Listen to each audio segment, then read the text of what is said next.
الله أكبر الله أكبر الله أكبر الله أكبر أشهد أن لا إله إلا الله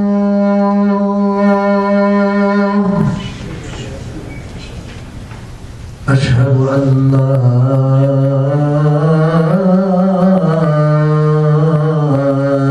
إله إلا الله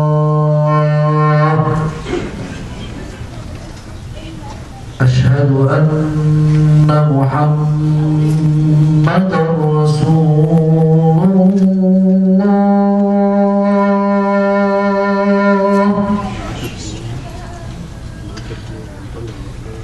أشهد أن محمدا رسول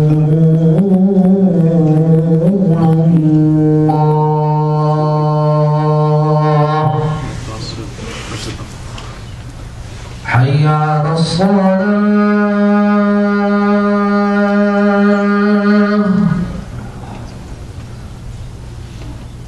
حي على الصلاة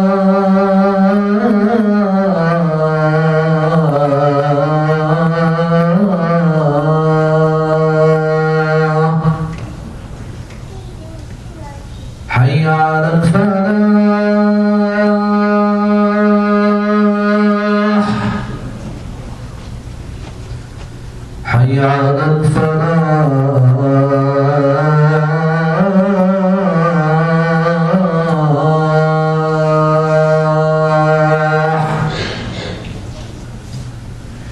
الله أكبر الله أكبر لا إله إلا الله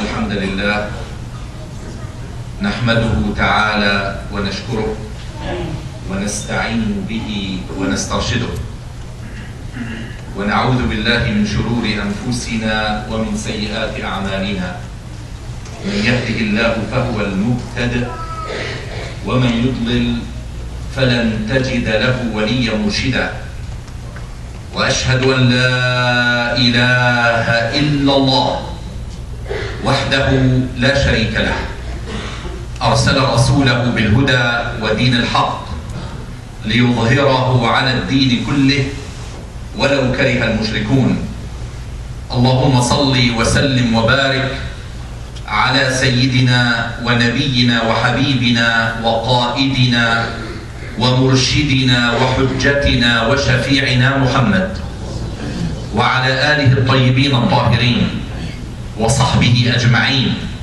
ومن تبعهم بإحسان إلى يوم الدين. أما بعد، فإن أصدق الحديث كلام الله وخير الهدي هدي محمد رسول الله صلى الله عليه وسلم وشر الأمور محدثاتها وكل محدثة بدعة وكل بدعة ضلالة. عباد الله، أوصيكم ونفسي بتقوى الله وطاعته وأحثكم على التمسك بهدي قرآنه وسنة نبيه، فقد قال الله جل من قائل: أعوذ بالله من الشيطان الرجيم، بسم الله الرحمن الرحيم، يا أيها الذين آمنوا اتقوا الله حق تقاته ولا تموتن إلا وأنتم مسلمون. يا أيها الناس اتقوا ربكم الذي خلقكم من نفس واحدة وخلق منها زوجها وبث منهما رجالا كثيرا ونساء واتقوا الله الذي تساءلون به والأرحام إن الله كان عليكم رقيبا. يا أيها الذين آمنوا اتقوا الله وقولوا قولا سديدا يصلح لكم أعمالكم ويغفر لكم ذنوبكم، ومن يطع الله ورسوله فقد فاز فوزا عظيما. صدق الله العظيم. إخوتي أخواتي في الله، أحبتي، أبنائي، ابن رجب الحنبلي وهو أحد أفاضل التابعين يحدثنا عن تابعي آخر ذي شأن عظيم في العلم وفي الدين وفي الإيمان وفي التقوى، اسمه عمرو بن قيس. فماذا يقول ابن رجب الحنبلي؟ يقول: كان عمرو بن قيس إذا حل شعبان أقفل تجارته وتفرغ لدراسة القرآن. تأملوا معي، لم يقل لقراءة القرآن، قال وتفرغ لدراسة القرآن. وكان يقول، أي عمرو بن قيس: طوبى لمن أصلح نفسه قبل رمضان. هذا ما أردت أن أدخل به إلى موضوع هذه الخطبة، والمدخل بإذن الله سيكون من أهمية القرآن التي لا تخفى على أحد. ورمضان هو شهر القرآن، ولكن سنة الحبيب المصطفى علمتنا أنه قبل أن تقلع طائرة رمضان لا بد من التحضير في شهر رجب وفي شهر شعبان. فهذا الشهر هو تماما كالطائرة تسير مسرعة على أرض المطار حتى تصل إلى السرعة المطلوبة، فبعدها تحلق في السماء لكي تصل إلى مبتغاها. وهذا هو القرآن. I wanted to start by a little something that was reported in the books of history that will really bring us to a good start for the topic of this khutbah. One of the senior followers of the companions of Prophet Muhammad ﷺ, we call them tabi'een, singular tabi'i, by the name of Ibn Rajab al-Hanbali. He was describing the practice of a more senior tabi'i by the name of Amr ibn Qais. He described what he did. He said whenever the month of Sha'ban would come upon us, Amr ibn Qais used to close shop. He used to close his business.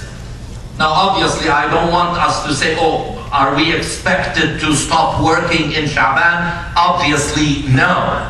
But those luminaries used to take things to an extreme that the best among us is unable to reach. So don't worry, no, you can continue working. So he used to close shop and he used to dedicate his time for the study of Quran. He didn't say for the recitation of Quran, for the study of Quran, because those people used to live the Quran. They used to abide by the teachings of the Quran. And whenever people would look at their lives, they will see the example of Prophet Muhammad ﷺ, who was described as a Quran in motion. That his mannerism, his morality used to be the Quran, period. Allah subhanahu wa ta'ala revealed the Quran for us to live, not to make it only a source of barakah, which it is. It is a source of barakah. But more than a source of barakah, you need to live it. You don't go to medical school to just get your degree and put it on the wall. You go to medical school because you want to practice medicine. Or for that matter, law, engineering, whatever. You're not interested in the paper or the title. MashaAllah, he's a haji, he's a hajj. You don't go to Hajj because you want the title. People will call you by something. No. You go for Hajj because you want to live for the rest of your life. The gist of what Hajj is all about. So Amr ibn Qais used to study the Quran. And he used to say, Amr ibn Qais, blessed is he who cleanses himself before Ramadan comes. So this can be a lesson for all of us. And talking about the Quran, I would like to submit to all of us that the Quran should be a tool of da'wah. Because when we improve ourselves, when we cleanse our inner self, we don't just go and sit home. If we do that, then the description we deserve is, this is a person who we call salih. هذا إنسان صالح. But the Quran does not want us to stop at our individual salah, our individual goodness. The Quran wants us to take this goodness, and I did talk about that before, and walk with it among people, share it with people, and that will turn salah into islah. It is not good enough to be a rajul or imra'a salih or salihah. You've got to be a muslih. You've got to go and spread goodness. And we used to think that this requires a great scholarly knowledge of Islam.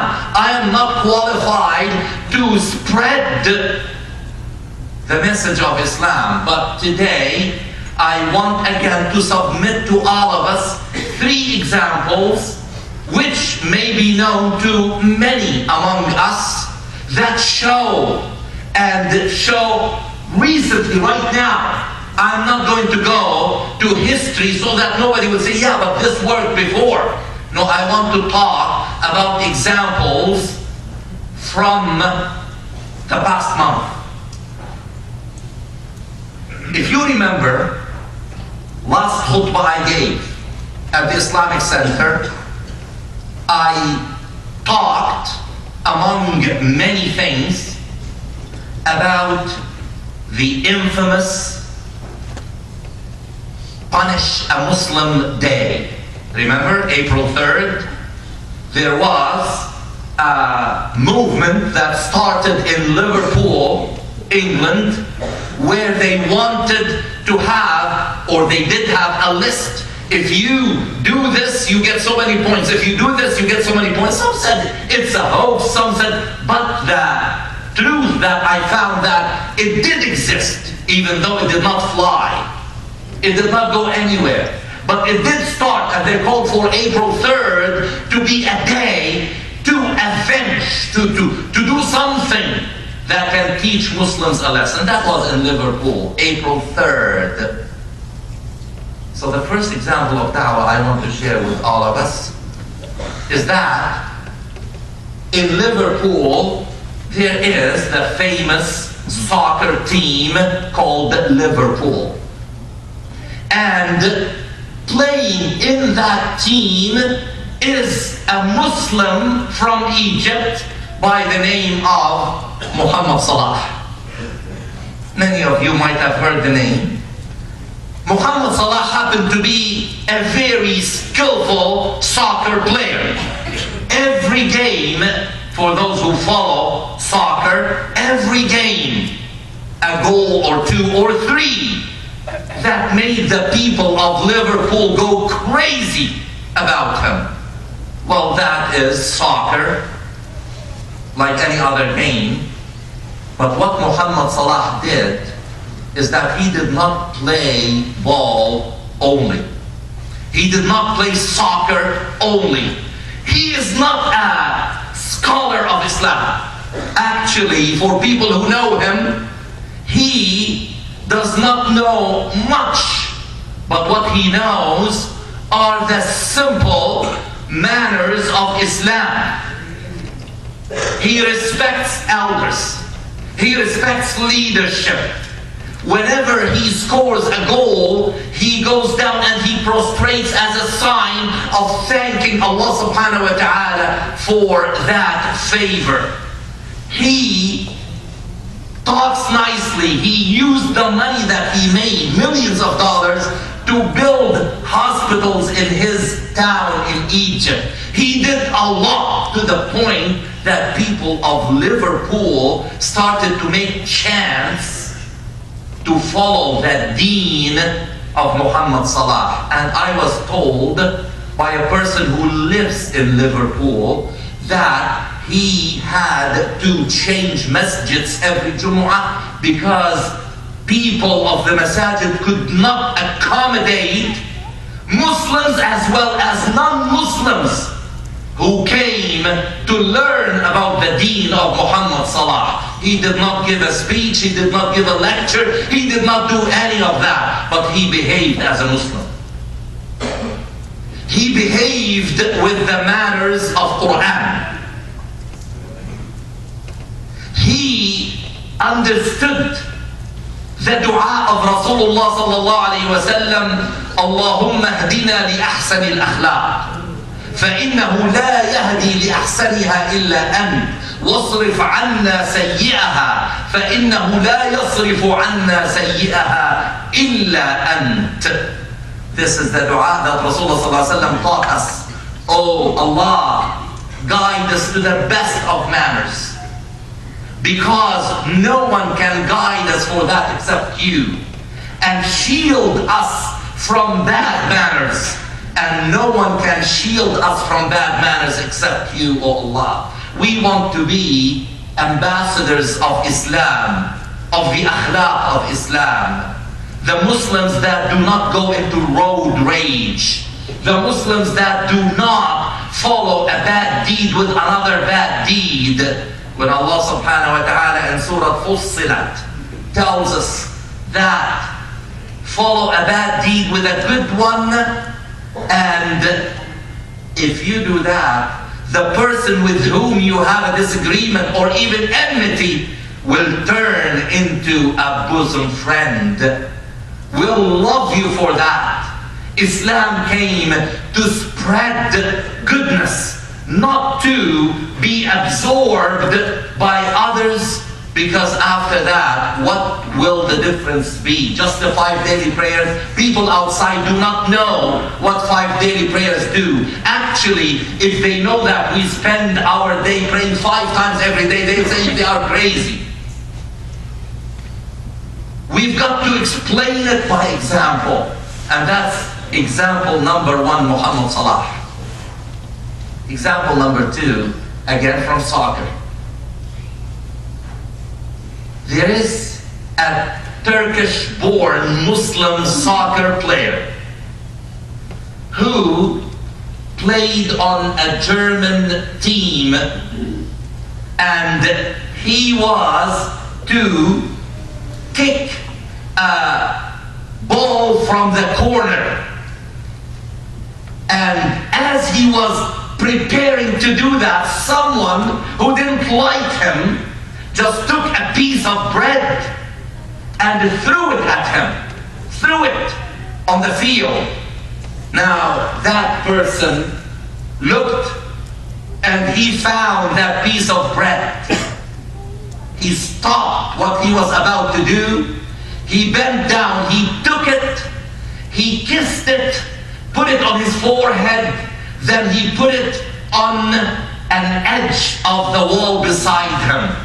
The media went crazy. What did he do? What did he do? Why did he do that? So they asked him, and he said, we Muslims respect food, respect what God gives us, and that's why I couldn't just ignore the sustenance of God. I had to show respect. They went crazy, and in Germany and beyond, they were talking about how Muslims taught the world through this player what food is all about, how to respect the environment, We can give lectures after lectures. They may look at us and they say, no, you know you're hiding something. But when they see it in our behavior, this is what Ramadan is all about. The brothers and sisters, Ramadan, yes. You know something? We will be running to pray Taraweeh, Alhamdulillah. But Ramadan is not only for Taraweeh. Ramadan is for the manners that we will learn when we will recite and study the Quran, like Amr ibn Qais. An act that deserved to be written by Ibn Rajab al-Hanbali about Amr ibn Qais. Now the third example, I know that in the past, myself as well as many a khatib used to say, don't let your children watch television. I used to say that. And I still say that when Ramadan comes, inshallah, in less than 2 weeks, there's no time for television. And for those who have been following this program and that program and this exciting continuation of the series that every Ramadan is shown, and this and that Ramadan television, people go excited. Let me remind you, and Allah is my witness, that if you are excited about television, it's okay.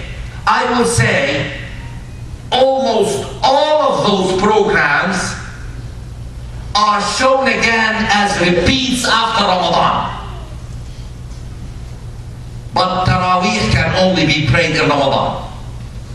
Learning the lessons of akhlaq of Ramadan can only be learned in a meaningful way with the others who come to the masjid, so that we will do that in Ramadan. Ramadan, once the first of Shawwal is upon us, there may be no repeat.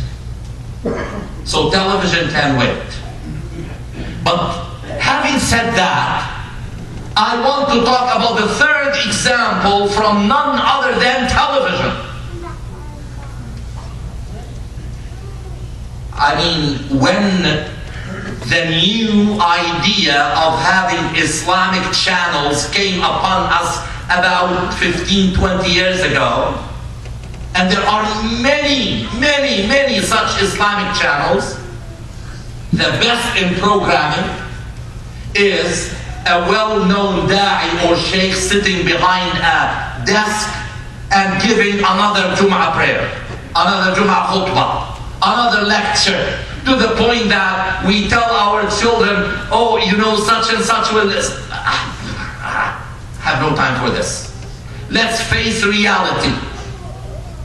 And if you will invite people who are not Muslim and say, you know, there's a good Islamic channel, say, thank you very much. This is not how our children think these days. But there was a television series that caught the globe by surprise. Muslims as well as non-Muslims are watching it, to the point that some people are saying it's so addictive. You don't want to miss it. And you probably know what I'm going to talk about. If I had said, don't watch television, please, on the 1st of Shawwal, let your children go to Netflix. Let them watch Arturo. Because I've been watching it, and I'm saying this from the minbar, and I watch it in such a, I don't watch television, by the way, but that program, I will say, surpassed our expectation in relating what Islam is all about. You can give speeches after speeches, but when you see someone, when the mentioning of Prophet Muhammad is made immediately they put their hand on their heart as a sign of respect. And when you see how children respect their parents, and they kiss their hand and they put it on their forehead, when you see how people respect their elders and their leaders, and they value telling the truth, and they value akhlaq, and they do not tolerate hypocrisy, they do not tolerate being oppressors, and they stand for those who are oppressed. They do everything that Islam teaches us in the Quran. This is what I want to teach my children. Let them watch on their own. Don't be judgmental. Just guide them to where they can drink pure water. And they will drink it on their own. They will ask you questions. This is the da'wah. Whether it is soccer, whether it is Arturo, this is what's going to make a big difference. Brothers, sisters, get ready in Ramadan, but then after Ramadan, continue with your da'wah to reach out the world. The world is waiting for us. Some are hunting for our mistakes, and we make mistakes all the time. But we need to be smart enough and learn actually how from our history, how the Turks were able to come back one time after another to show that when you are with Allah, Allah will be with you. Perhaps we need to learn from the example of Arturo, who taught us how he always used to seek the example of Muhammad sallallahu alaihi wasallam, and we could see the connection that is made all the time. أقول قولي هذا وأستغفر الله العظيم لي ولكم فيا فوز المستغفرين. Make dua to Allah subhanahu wa ta'ala. He will accept our dua. Ameen ya Rabbal Alameen.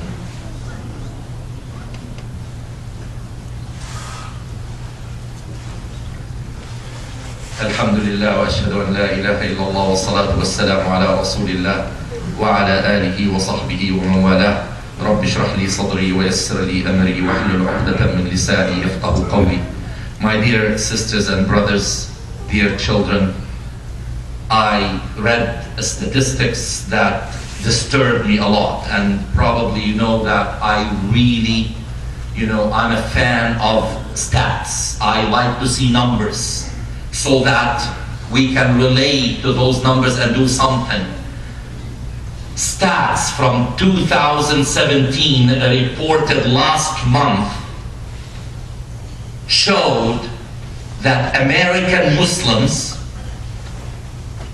from the United States of America, American Muslims, the 6 million Muslims in general, are 62% less happy than the average American.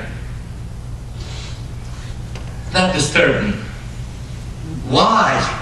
I mean, didn't Islam through the Quran come to provide us with happiness? Isn't Islam the deen of happiness?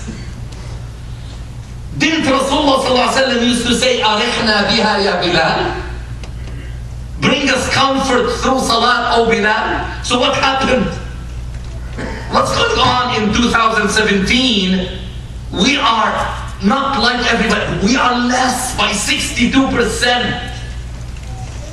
Something has to be done. And I want to tell you something, that at the most prestigious, not even in the States, but in the world, university, Harvard, there is a course that every semester, and it is taught every semester at Harvard as an elective course, 1,400 students take that course. 20% of the graduates of Harvard would have taken that course, elective course, taught by a 35 years old man, professor. If you want to go and check, I want you to go and Google it. It's okay.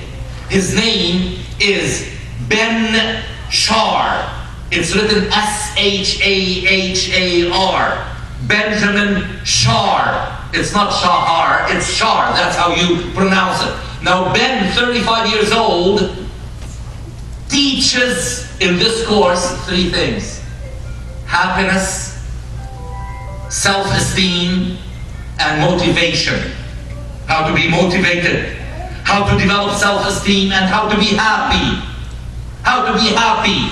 And his course is based on 14 principles. I was stunned when his number 1 and number 14 were the following.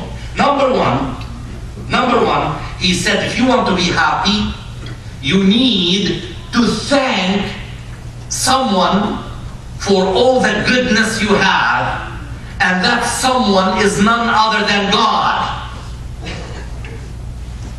That's what he said. He's not a Muslim.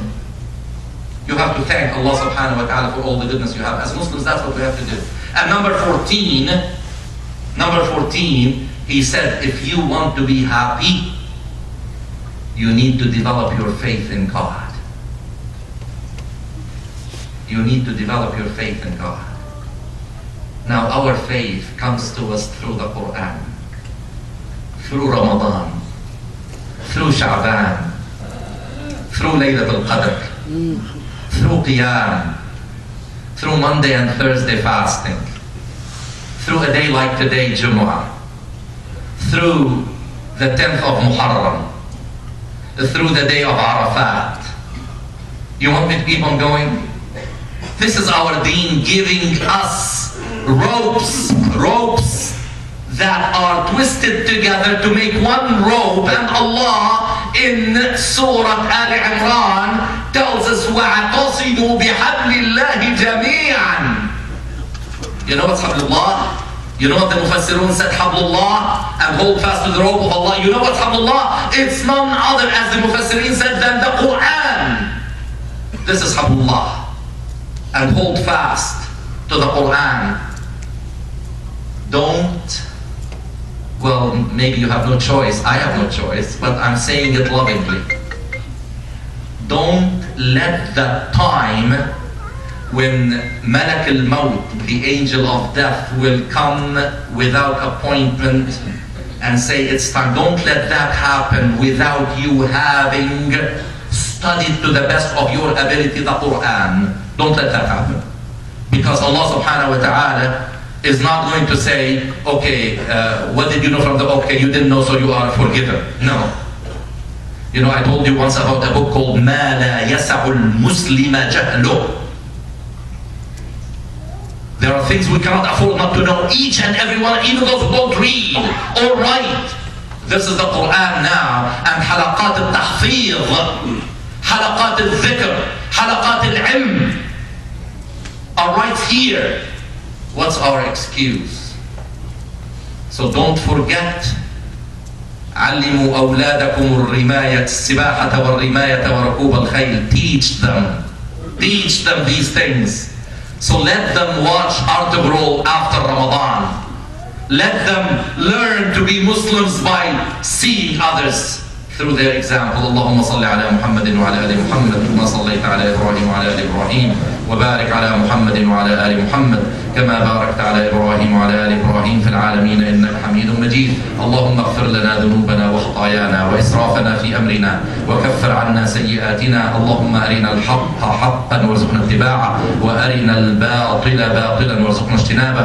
اللهم علمنا من ديننا ما جهلنا وذكرنا منه ما نسينا وكن معنا ولا تكن علينا. عباد الله، إن الله يأمر بالعدل والإحسان وإيتاء ذي القربى وينهى عن الفحشاء والمنكر والبغي يعظكم لعلكم تذكرون. اذكروا الله العظيم يذكركم وادعوه يستجب لكم ولذكر الله أكبر والله يعلم ما تصنعون. وأقم الصلاة. الله أكبر الله أكبر. أشهد أن لا إله إلا الله.